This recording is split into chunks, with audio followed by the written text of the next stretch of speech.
Peter says that he wants to hammer out the details for next year's lease with Jim. So, lease has been written in the space.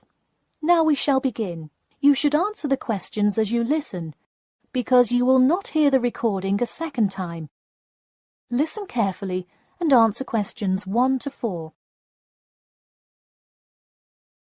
Hey Jim, it's Peter. Oh, hey Peter, what's up? I thought I'd call so we could hammer out the details for next year's lease. That's a good idea. Did we ever decide on how to split the total rent? Well, I was thinking, since my room is bigger, I probably should pay a little more. So I could pay £110 and you could pay £80. Does that sound okay? Considering that my old apartment cost me £100 for a smaller room, I'm definitely all right with that. Hey, I was looking at a map of the area and can't seem to find a bus stop near it. Do you know where we would catch the bus? Well, the bus is actually pretty far from us, but we have that garage that we can park our cars in. Wow, that's great. Convenient parking is hard to find, so we're lucky we have that. Okay, so we have a whole lot of things we'll need to buy when we move in. How do you want to split that up? I was wondering, do you still work at the supermarket? Yep, every Tuesday and Saturday. Would you be able to buy things from there if I sent you a shopping list? Sure, I can do that. Great. Then I can take care of whatever else we need that you wouldn't get at a supermarket. If you want, I'll pick you up from work that day and we can go to the apartment together. Oh, that would be great, thanks. No problem. That way we can split the cost of petrol. Works for me. It's so expensive these days, isn't it? It's downright obscene. Before you hear the rest of the conversation, you have some time to look at questions 5 to 10.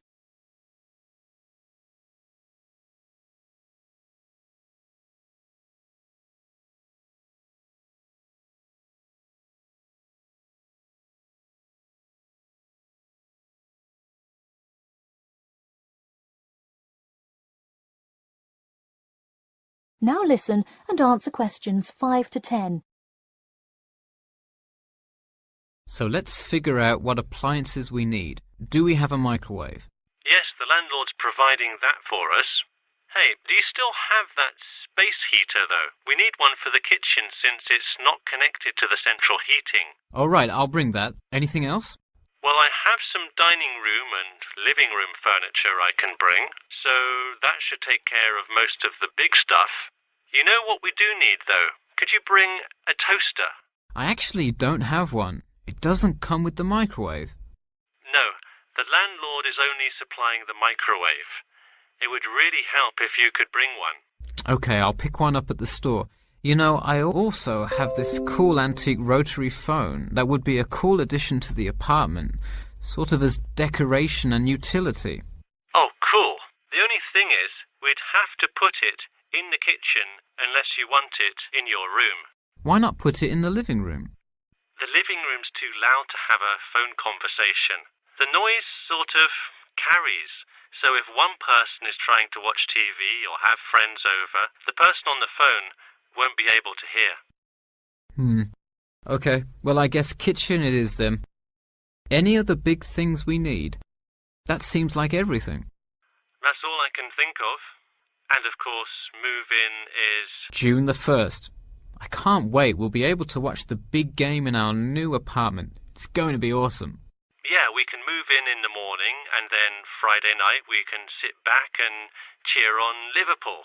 I have an exam in the morning, but we'll be done around 11 a.m. and can move in after. Wait, Liverpool? You're joking, right? I thought you were a Manchester United fan. Man U? No way. Liverpool all the way. Oh no, I don't know if I can live with a Liverpool fan. That is the end of section 1. You now have half a minute to check your answers.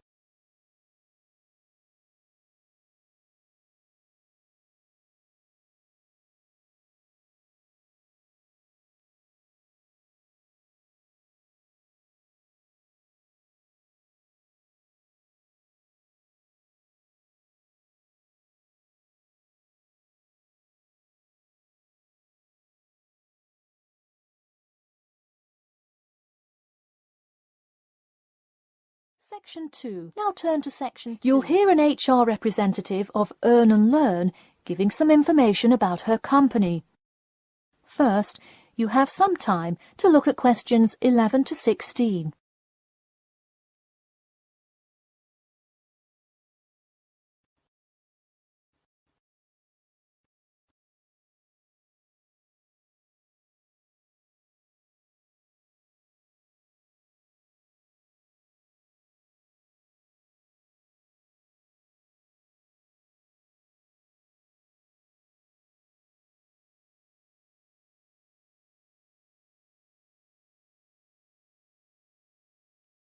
Now listen carefully and answer questions 11 to 16. Welcome to all of you.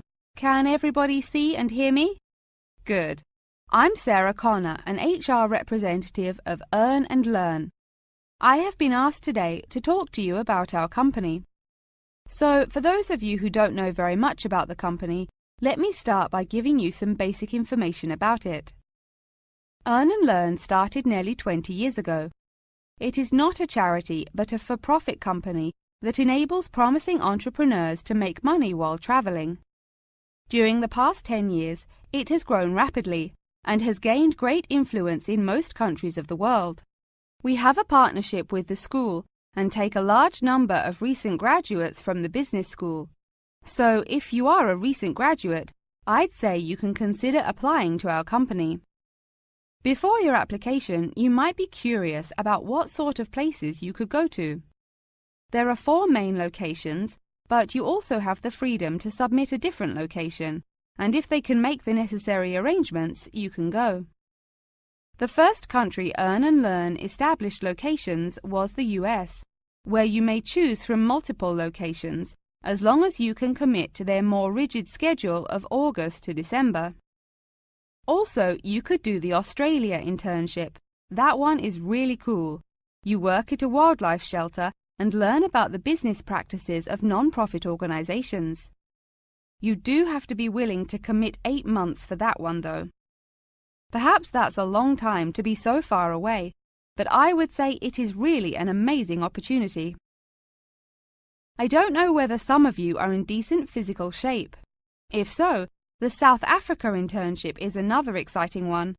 You learn a lot about sustainable farming, but you would be doing some of the manual labor involved in maintaining a farm. Indeed, it's hard work, but I think you would definitely be able to do it. It may be wise to wait until after their summer is over, so it's not so terribly hot. In addition, there is a most recently established location in India. This one gives you more of a study abroad feel, given that they arrange a host family for you to stay with. In the other locations, you live in an apartment with other interns, so this is definitely a unique experience. Before you hear the rest of the talk, you have some time to look at questions 17 to 20.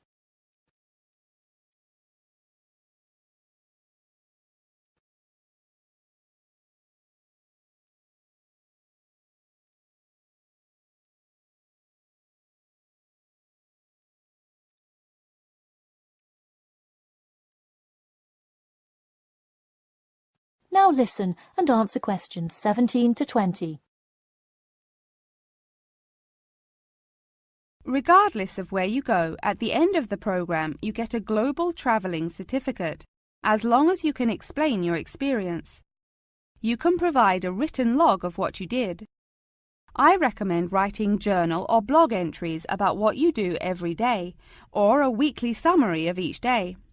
Of course, you don't have to write up a formal report or anything like that, and you need to apply for it once you have returned.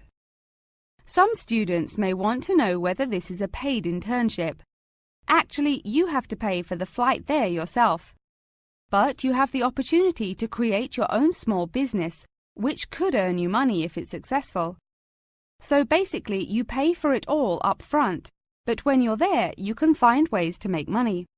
That is to say, you pay for 2/3 of the cost up front as a deposit, and then give the final installment 1 month prior to your return.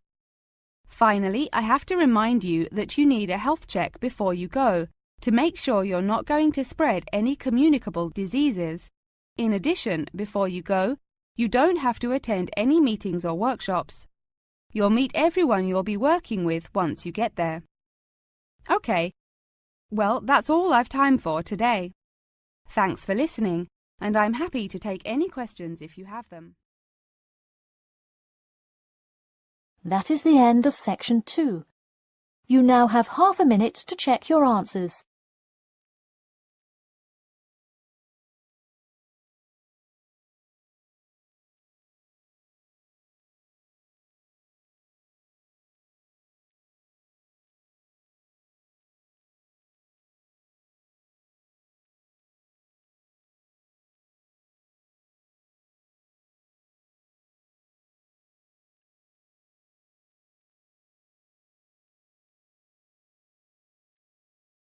Now turn to section 3. You will hear a student called Margaret Parkinson talking about the class she missed on Thursday with her professor. First, you have some time to look at questions 21 to 26.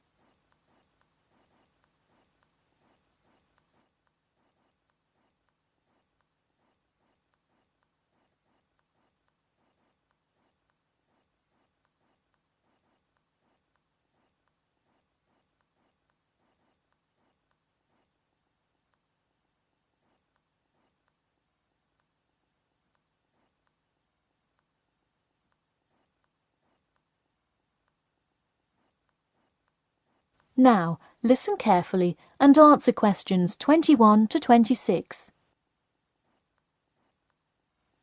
Hi, Professor Timmons. Do you have a few minutes? I was hoping to talk about what I missed on Thursday. Hello, come in. Sure, sit down. Could you tell me your name, please? Margaret, sir. Margaret Parkinson. I apologise for missing your class, but I had to go to the hospital. I'm sorry to hear that. Everything is okay now, though, I hope? Yes, thanks. Glad to hear it.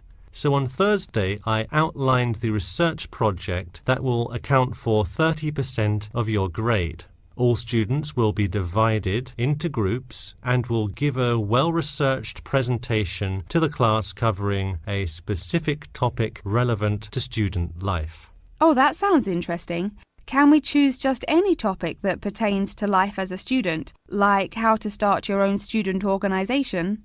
Well, though I'm sure that would be an informative presentation, I've already chosen a list of topics which I will assign. As an example, I assigned one group the topic of student loans. They're to research not just the prevalence of students who have loans to pay for their tuition, but information as to how best to manage these loans and possible scholarships that could alleviate some of the financial burden. That one sounds particularly interesting to me. Could I request that topic? I could easily find out a lot about it by stopping by the finance office on my way to class. Unfortunately, that one's already taken by another group. I have, however, assigned you to a group and given you all one of two choices. Oh, I see. What are the choices? The first is discussing smoking, trends in the number of student smokers compared with the general population, popular reasons students take up smoking, and more healthy alternatives to smoking. That one could be interesting. I'm not a smoker myself, but we'll see what my group thinks. If we did choose this topic, we would rather not put our fellow students on the spot to interview them. Where else could we gather information? How about where the cigarettes are sold? Oh, that's a great idea. I could interview the manager of a supermarket and find out the average age of people buying cigarettes, or how much they buy, that sort of thing. Precisely. Okay, I'll keep that in mind. And what was the other topic? The other topic is the practice of natural medicine.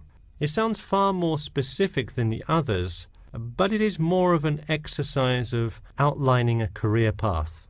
If your group chooses this, you would cover the specifics of becoming a doctor of natural medicine, how to become licensed to practice natural medicine, what the career outlook is, etc. You could find much of the information you need on this in the Careers Office. Wow, that would be really helpful, not just in learning about natural medicine, but in how to approach researching any career path. That's the idea. I want groups to really think outside the box to find information on their topics. They should interview multiple sources. Okay, now I think I have the general idea. Before you hear the rest of the talk, you have some time to look at questions 27 to 30.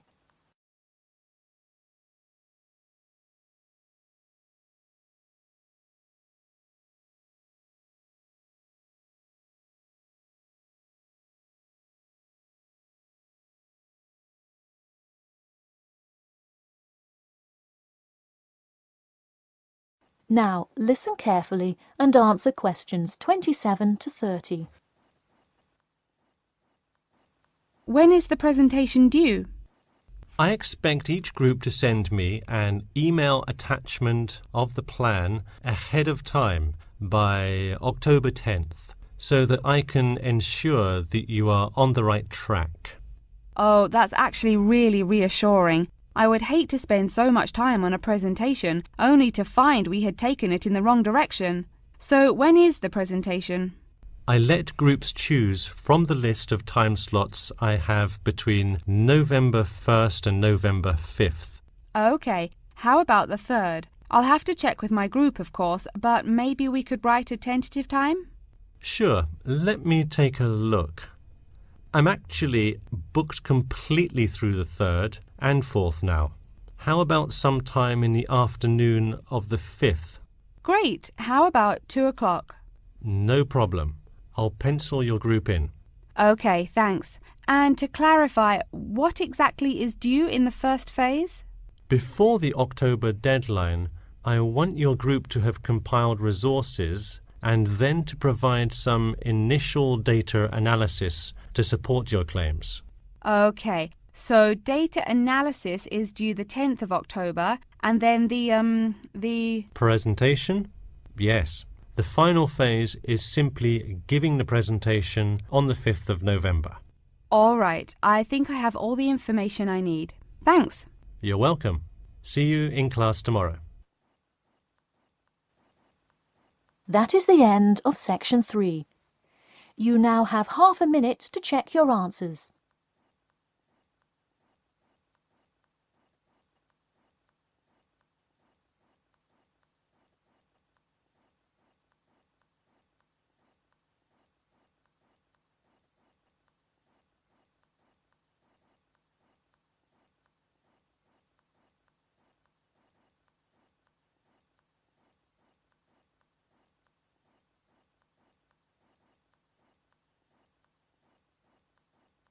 Now turn to section 4.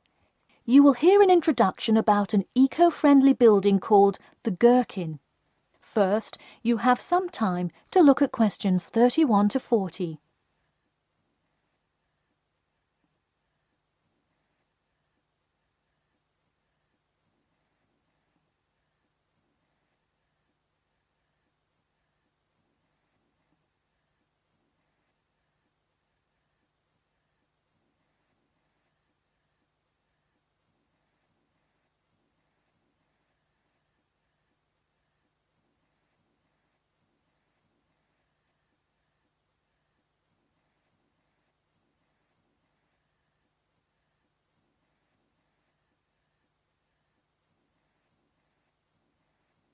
Now, listen carefully and answer questions 31 to 40. Today, I'd like to tell you about how UK architects are playing their part to address the issue of global warming. You have seen many of these iconic buildings while going about your everyday life, but you may not know how they are affecting your tomorrow. In 2003, construction was completed on the famous Swiss rebuilding, or more informally called the Gherkin, a true masterpiece commissioned by the law offices of Foster and Partners. This is not the first ambitious endeavour of the firm. They are renowned for their various philanthropic environmental efforts. The Gherkin, with its cutting-edge green initiative and sharp design, is gaining recognition as an icon in modern architecture. You can pick it out of the London skyline by its unorthodox cigar shape. While its appearance is the obvious attribute at which to marvel, there is far more to this building than meets the eye. And let's face it, there's a lot about this building that meets the eye. The building helps reduce the city's carbon footprint in a number of ways. Just a quick note, in case you're not familiar with the term carbon footprint, get used to it. It's a buzzword you're familiar with a number of ways. Just a quick note, in case you're not familiar with the term carbon footprint, get used to it. It's a buzzword you'll hear relentlessly to talk about reducing emissions. Think of it as the amount of harmful greenhouse gases that are given off into the environment by a single person, organization, or product. So going back to the Gherkin building, perhaps the most obvious as well as the most significant eco-friendly feature is the glass windows, which allow light to pass through the building, both reducing heating costs and brightening up the workspace. The ingenuity behind the various eco-friendly aspects of the Gherkin has seen its fair share of publicity both from serious and silly sources. In a recent April Fool's Day edition, one e-publication printed a story detailing plans to replace 50% of the current exterior with grass, which would not only make large steps in the name of sustainability, but also give the building the green hue that would truly earn it the nickname of the Gherkin. The only drawback is, as you may have guessed, that this story was an April Fool's Day joke and completely made up.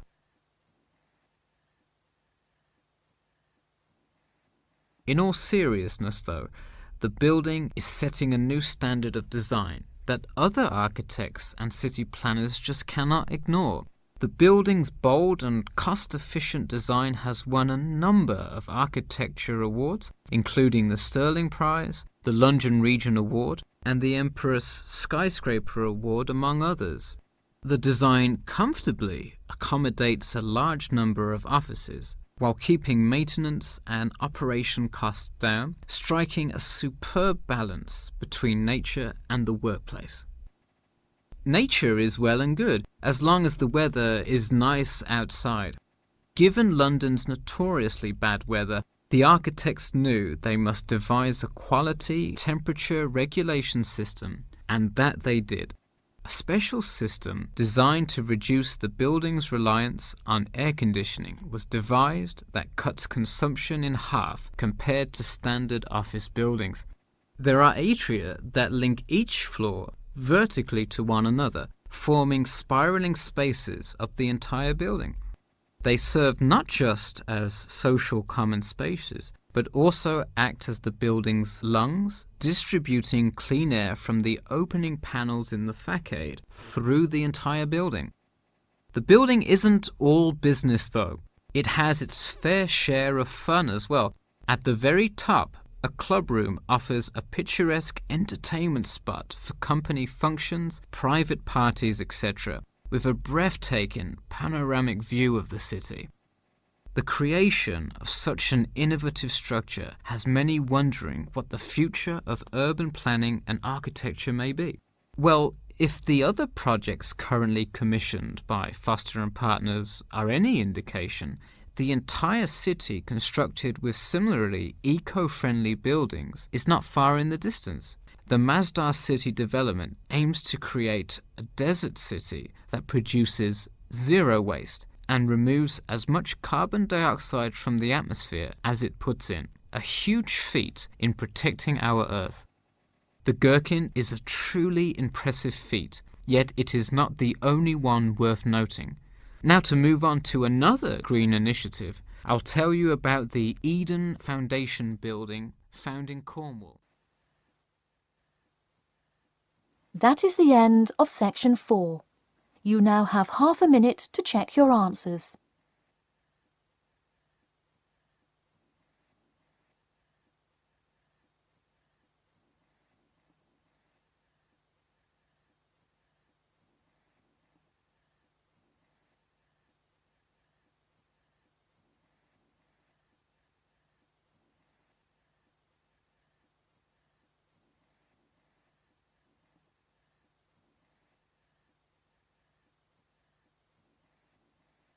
That is the end of the listening test.